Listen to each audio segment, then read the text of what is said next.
এই যে বাচ্চা দুটো শুয়ে আছে আমার, আর এই যে ওর মা এখানে খাচ্ছে। সবগুলোই আজকে বাইরে দিয়েছে, আজকে ঘাস কাটি নেই।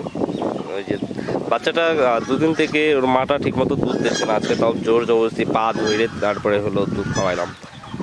এখানে কালো বাচ্চাটা কেমন করে শুয়ে আছে। আর এক সপ্তাহ পর আরও 4টা ছাগল বাচ্চা দিবে, আর এক সপ্তাহের মতোই, মানে কালকে বুধবার, তারপরের বুধবারই সবগুলা বাচ্চা দিয়ে দিবে আর কি, বুধ বৃহস্পতিবারের মধ্যে। কিন্তু আমার যে হলো বাকি এই ছাগলটা আছে, ছোট সাদা ছাগলটা, এটা নিয়ে একটু টেনশনে আছি, প্রচুর টেনশনে আছি যে কি হবে এটা। মানে এতটা উইক হয়ে গেছে। মিনারেল মিক্সচার নিয়ে আসছি ওর জন্য, সেই মিনারেল মিক্সচার খাওয়াচ্ছি কিন্তু ঠিকমতো খাচ্ছে না। তার সঙ্গে ওই যে কালো ছাগলটা যেটা হলো ভরতেছে না, মানে গরম হচ্ছে রেগুলার। পরশু দিনও গরম হয়েছিল, কালকেও গরম হয়েছিল, তার আগের দিনও গরম হচ্ছিল, মানে রেগুলার কন্টিনিউ হিটে থাকতেছে, কিন্তু কি পাঠা দেখানোতেও কোনো কাজ হচ্ছে না।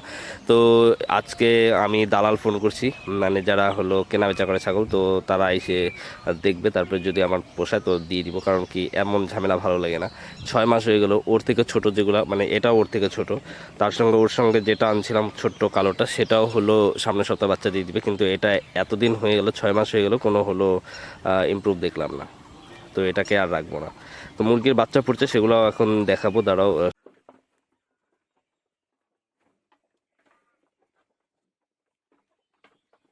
এখন বাজে সকাল 5টা, আমি ছাগল ঘরে আসছি আর দেখি মুরগির এখানে বাচ্চা ডাকতেছে। দেখি কয়টা বাচ্চা ফুটছে। এই এই এই এই এই যে ছোট ছোট বাচ্চা ফুটছে,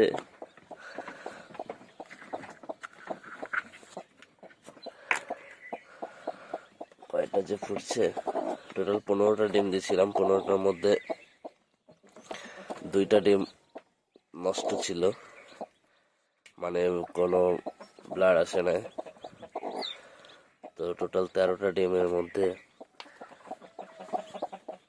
ঠিক ছিল। এখন দেখি কয়টা বাচ্চা ফুটছে টোটাল।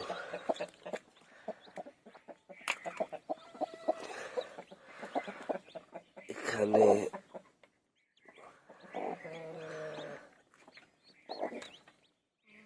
6টা বাচ্চা ফুটছে, আর এখনো 7টা ডিম বাকি আছে ফোটার। তার মধ্যে তো ডিমগুলো সবগুলাই মুখ ফাটছে, এই যে দেখা যাচ্ছে, এই যে মুখ ফাটছে, এই যে এটাও ফাটছে, সবগুলাই ফাটছে। তো দেখা যাক কয়টা ফোটে টোটাল।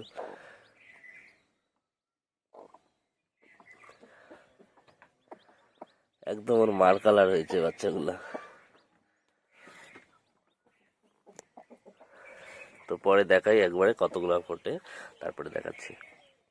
তো মুরগির ফাইনালি বাচ্চা সবগুলো ফুটে গেছে। টোটাল 15টা ডিম বসেছিলাম, 15টা ডিমের মধ্যে হলো 2টা ডিম মানে কোনোই আসে না, আর একটা ডিমের ভেতরে বাচ্চা মারা গেছে। আর ফার্স্ট এই এখন বের করলাম, বের করার সাথে সাথে রাজহাঁস দুটো একদম একদম গ্র্যান্ড ওয়েলকাম জানাচ্ছে, মানে বাচ্চা দেখে দেখে গলা আরম্ভ করে ডাকতে ডাকতে আসছে, মানে ওয়েলকাম জানাচ্ছে আর কি বাচ্চা। টোটাল 12টা বাচ্চা ফুটছে, কিন্তু 12টা বাচ্চার মধ্যে মনে হয় না একটা সার্ভাইভ করবে, কারণ ওই যে হওয়ার সাথে সাথে ওর নিজেই হয়েছে, তবুও দেখি ওই যে পেছনে একদম কেমন ডিমের রিসেপ্ট লাগিয়ে আছে। তো ও মনে হয় না সার্ভাইভ করবে, তবু দেখি কি হয়। এখন সকালে বের করার সাথে সাথে গুড়ের জল দিলাম, গুড় দিয়ে।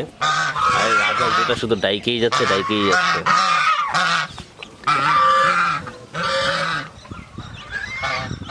গুড়ের জল দিলাম আর ফিড নিয়ে আসলাম কালকে, অনেকদিন থেকে মুরগির ফিড আনি না, তো কালকে আমি নিয়ে আসছি বাচ্চার জন্য। তো 3টা ইয়েলো কালার, আর বাকি সবগুলো ওর মার যে colour, grey colour, ash colour সেরকমই আসছে। 3টা হচ্ছে সারের কালার। আমার এই যে লোম বড় ছাগলটা, এটা হলো আগের বার তো 2টা বাচ্চা দিয়েছিল, একটা ছেলে ছিল একটা মেয়ে ছিল, কিন্তু ছেলেটা তো 1 মাস পরে মারা গেছে, আর মেয়েটা আছে, সেটা দেখাইছি যে সব থেকে ছোট যে ছাগলটা, গ্রোথই হচ্ছে না, 6 মাস হয়ে গেছে, একদমই গ্রোথ নাই। তো এটাও সামনের সপ্তাহে বাচ্চা দিবে। তো এটাকে সাদা পাঠার দেখানো হয়েছিল, হোয়াইট কালারের একটা। আমার যে বড় পাঠাটা সেটা দেখায়নি, কারণ সেটা এটা পরে আনা হয়েছে, তার আগেই ও হিটে আসছিল। তো দেখা যাক যে এটার বাচ্চার কালার কি হয়। তো এটার বাচ্চার কী কালার আছে সেটার অপেক্ষায় আছি, সামনের সপ্তাহে দেখা যাবে। তো আজকের ভিডিওটা এতটুকুই, আবার দেখা হচ্ছে পরবর্তী ভিডিওতে। ততক্ষণ টাটা, বাই বাই।